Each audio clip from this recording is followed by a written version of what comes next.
características que temos no nosso tempo é o fato de que as coisas não são tão claras. E esta falta de clareza faz com que não consigamos caminhar de maneira correta, e na vida espiritual isso também acontece. E uma das dificuldades que nós temos na espiritualidade é entender um fato, que Cristo está 100% presente na nossa vida. Falando assim, alguém pode dizer, não, Padre, mas Jesus Cristo está 100% presente na minha vida. Mas quando nós vamos aos fatos, nós vamos perceber que não é tão assim. E por que não é tão assim? Porque a mentalidade do tempo em que nós vivemos está acostumada a entender a espiritualidade como um certo luxo, como algo que, um souvenir, como alguma coisa que eu posso tomar quando me for necessário. Então, se for necessário, eu rezo. Se for necessário, eu procuro o padre. Se for necessário, eu vou na igreja. Se for necessário... Ou seja, é uma proposta entre as demais propostas. Quando, na espiritualidade, o que se espera é uma vida total. Ou seja, a presença total de Cristo na nossa existência. E quando essa ideia começa, na filosofia moderna, temos um camaradinho chamado René Descartes. E ele escreveu a frase muito famosa, penso, logo existo. Essa frase é o início de uma destruição da espiritualidade. E por quê? Porque separa na realidade o que é espiritual daquilo que é material. Portanto, para um cristão, a realidade ela não é uma divisão de coisas. A realidade ela é o conjunto daquilo que é material, daquilo que é espiritual, e portanto, ainda que se vive em contraste, não vive nunca em oposição. E o que eu quero dizer com isso? Que esta filosofia parte do princípio de que, ok, basta que nós consigamos medir o mundo inteiro, basta que nós consigamos ter o controle de tudo, Deus não tem nada a ver com a nossa vida. E sem querer a gente entra nisso. Então a gente pensa que basta para nós controlar as coisas. Aí a tecnologia, que nada conta, é importante ter a tecnologia, muito bom. Aí a gente pensa que a programação, a gente pensa que o planejamento, a gente começa a imaginar uma série de coisas. Fica tranquilo, a Sarinha vai ter legal, essa mocinha ali, quem puder dar uma olhadinha nela, ela vai pro jardim, fica em paz, tá tudo bem. Então, no caso, veja, a gente passa por uma ideia de que programando as coisas, planejando e tudo, não sei o que, as coisas vão acontecer. E nem sempre as coisas funcionam assim. Sobretudo, quando nós não temos ou perdemos uma visão sobrenatural das coisas. Perdemos a visão de que Cristo está 100% presente na nossa realidade. Isso é muito normal nesta mentalidade de hoje, que pretende eclipsar a presença de Deus, achando que somos capazes de resolver tudo segundo o nosso esquema.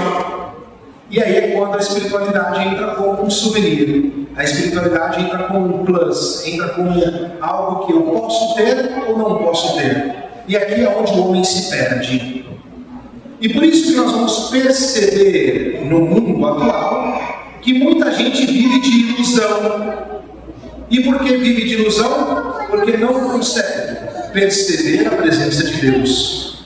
E mesmo quando percebe, pensa que é um fantasma.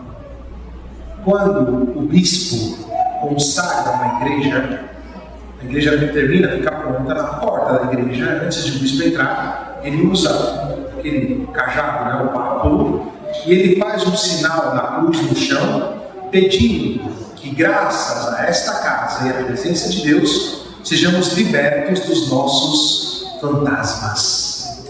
O mundo que vive longe de Deus é um mundo que vive cheio de fantasmas, de ilusões, de pensar que tudo pode ser organizado segundo a nossa capacidade racional. E deixando Deus de lado, as coisas não funcionam. E vocês podem dar 1000 testemunhos disso aqui. Todas as vezes que se coloca Deus, as coisas passam a funcionar. Talvez não do jeito que imaginávamos, mas com certeza muito melhor do que imaginaríamos. Portanto, para nós cristãos, perceber a presença de Cristo na nossa vida é um passo para viver uma espiritualidade saudável e verdadeira, não separando jamais o espiritual da nossa vida cotidiana. O Senhor está presente no 100% da nossa vida. E aí o Evangelho vai nos ajudar a sair dessa mentalidade mundana, que é uma mentalidade miserável. O primeiro passo é que Jesus se coloca na oração. A carne de Cristo, o Senhor que assume a nossa humanidade, se coloca em contato com o Pai, se coloca em contato com Deus. A oração não é uma atividade qualquer na nossa vida. A oração é central na vida de um cristão. E só quem tem vida de oração consegue ter os 2 pés na realidade. Quem não reza vive vendo fantasmas, vive vendo ilusões. Quem não reza não consegue enxergar as coisas como elas são verdadeiramente. Por isso que o mundo que nós vivemos é um mundo de ilusões. Porque as pessoas não conseguem perceber a realidade. Por quê? Porque se afastaram de Deus. Ou se não se afastaram, não deixa que Deus faça parte da vida. Esta aqui é a sutileza. Ou seja, não é que nós vivemos num mundo ateísta. Nós vivemos num mundo que Deus existe, mas não entra na minha vida. E está tudo certo. É isso aqui que nós precisamos resolver. Ou Deus faz parte da nossa vida 100%, ou vamos continuar vivendo de ilusão. E Jesus nos ensina a necessidade que nós temos de colocar os pés na realidade, e isso passa por uma oração, pela capacidade de rezar. Santo Ambrósio de Milão vai nos dizer isso, que Jesus Cristo, neste Evangelho aqui de hoje, ensina para nós a gravidade do que significa ter um relacionamento com o Pai.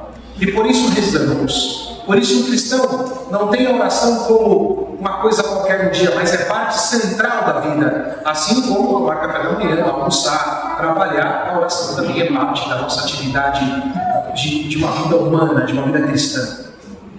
Em seguida, nós vamos ver a parte mais legal do Evangelho, que é a parte das ondas agitadas, enfim. E por que é interessante?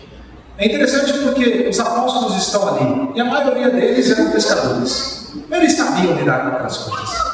Ou seja, Pedro, quantas vezes foi pescar e quantas vezes encontrou o mar revolto?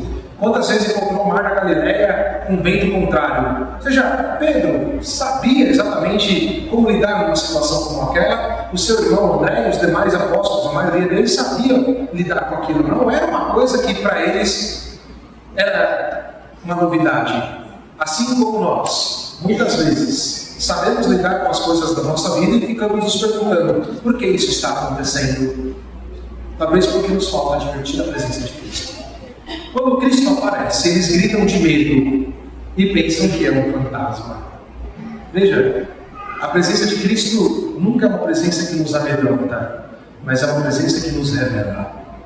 É a presença que mostra que não basta simplesmente a nossa tecnologia. Não basta simplesmente a nossa programação, o nosso modo de pensar. A presença dele é que faz com que as situações da nossa vida, positivas ou negativas, ganhem sentido, que tenham presença. Pedro coloca em dúvida Jesus, como nós muitas vezes colocamos. Quando em situações complexas a gente pergunta, Senhor, mas onde o Senhor está? Mas por que o Senhor não está aqui? É o Senhor mesmo que tem proposto isso. É absolutamente natural. Só que o que se espera de nós é dar um passo como está no final do Evangelho. Tu és o Filho de Deus. Eu acredito em você. O Senhor é o Senhor da minha vida. Jesus não abandona Pedro. Pedro, mesmo na dúvida, Jesus se coloca, venha daí. Pedro duvida. Jesus estende a mão para Pedro e diz, homem de pouca fé. Talvez essa palavra de Jesus seja para nós hoje. E nenhum problema. Porque quando Jesus nos corrige, e nos adverte que temos pouca fé, ou que não somos assim tão fervorosos no acreditar, é bom, porque como o Senhor nos corrige, nos dá a graça de uma melhora. Ele não nos corrige porque nós somos ruins, Ele nos corrige porque Ele nos quer melhor. E portanto, talvez hoje essa palavra de Jesus venha para mim, para você. Será que somos homens e mulheres de pouca fé? Que preferimos acreditar nos nossos modos de resolver as coisas, que preferimos acreditar na vida e nas realidades dela segundo o nosso modo de pensar? Ou será que somos esses que com fé conseguimos ver a realidade segundo os olhos de Deus, percebendo a beleza, a grandeza das coisas, percebendo que tudo é chamado para o além, para o infinito, para a presença de Deus? Começar a perceber a beleza de estar diante dos irmãos, a profundidade, a beleza do nosso trabalho, a grandeza do ir à escola, a grandeza do viver com os amigos, a grandeza do Dia dos Pais, a grandeza da vocação que o Senhor nos deu. Hoje, talvez pensar nisso, com essa presença de Cristo aqui na nossa vida, tudo muda. E o mar pode ser agitado quando for, ou pode haver bonança ou quando for. O que define a beleza e a profundidade da nossa vida é a presença de Jesus. Portanto, os remédios para que saiamos deste mundo perdido, desse mundo em que eu acredito em Deus, mas não tanto assim, é dizer verdadeiramente Tu és o Filho de Deus. Verdadeiramente o Senhor é parte da minha vida. E quando assim fazemos, conseguimos fazer com que as pessoas que estão distantes do Senhor passem a viver a vida com Ele. Passem a viver a profundidade com Ele. Termino com esse exemplo que eu acho que eu já falei algumas vezes, se não me engano é a terceira vez que falo, que é o exemplo de Sônia e Raskolnikov. No livro Crime e Castigo de Dostoiévski tem um diálogo maravilhoso da Sônia, que era uma prostituta, junto com Raskolnikov, que era um professor universitário.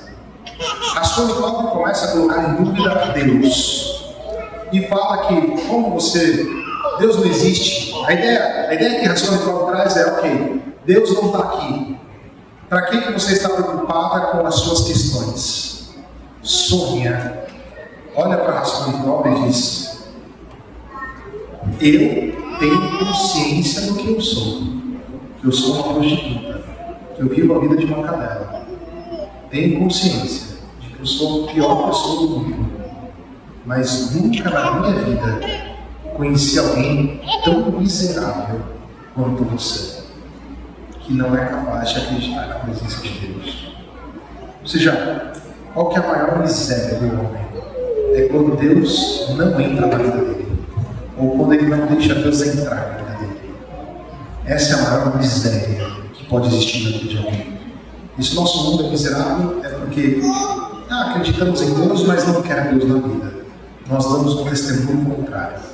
Acreditamos em Deus e Deus está presente na nossa vida. E, portanto, a oração e a profissão de fé faz parte da nossa existência. Peçamos a Maria Santíssima que nos ajude e que no dia de hoje abramos as portas da nossa vida para que o Senhor possa viver conosco em cada situação que vivemos. Que assim seja. Amém.